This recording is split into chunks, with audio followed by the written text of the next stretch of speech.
अंधेरा, सन्नाटा। कविता की सांस अटक जाती है। उसकी आंखों के सामने मम्मी की हरी चमकती आंखें। वो पीछे हटना चाहती है लेकिन उसके पैर जैसे जम गए हों।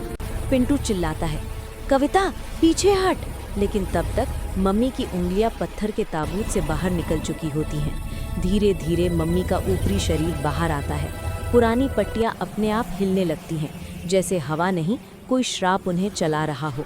दीवारों पर बने चित्र हल्के हल्के चमकने लगते हैं। कविता डरते हुए पढ़ती है, जो इसे जगाएगा उसका रक्त इसकी नींद की कीमत बनेगा। पिंटू का चेहरा सफ़ेद पड़ जाता है। अचानक मम्मी अपना सिर घुमाती है। कटक कटक, हड्डियों की आवाज़। उसकी नज़र सीधे पिंटू पर टिक जाती है। पिंटू एक कदम पीछे जाता है और तभी फर्श दरकती है। ज़मीन के नीचे से हज़ारों साल पुरानी चेन खड़कने की आवाज़ आती है।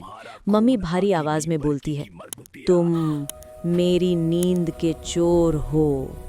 कविता पिंटू का हाथ पकड़कर चिल्लाती है, भागो अभी। दोनों सीढ़ियों की तरफ दौड़ते हैं, लेकिन हवेली के रास्ते अपने आप बदलने लगते हैं। जिस दरवाजे से वे आए थे वहाँ अब सिर्फ दीवार होती है। पीछे से मम्मी के कदमों की आवाज़, धप धप। हर कदम के साथ दीवारों से रेत झरने लगती है। भागते भागते कविता एक पत्थर पर ठोकर खाकर गिर जाती है। उसके हाथ से खून निकलता है। खून की एक बूंद ज़मीन पर गिरते ही पूरा तहखाना कांप उठता है। मम्मी अचानक रुक जाती है। उसकी आंखें और तेज चमकने लगती हैं। दीवार पर लिखा एक और वाक्य अब साफ दिखता है, पहला खून श्राप को पूरा करता है।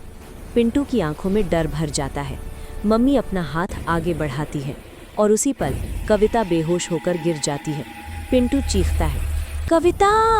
मम्मी की आवाज़ गूंजती है, तीसरा सूरज उगने से पहले एक जान मेरी होनी चाहिए।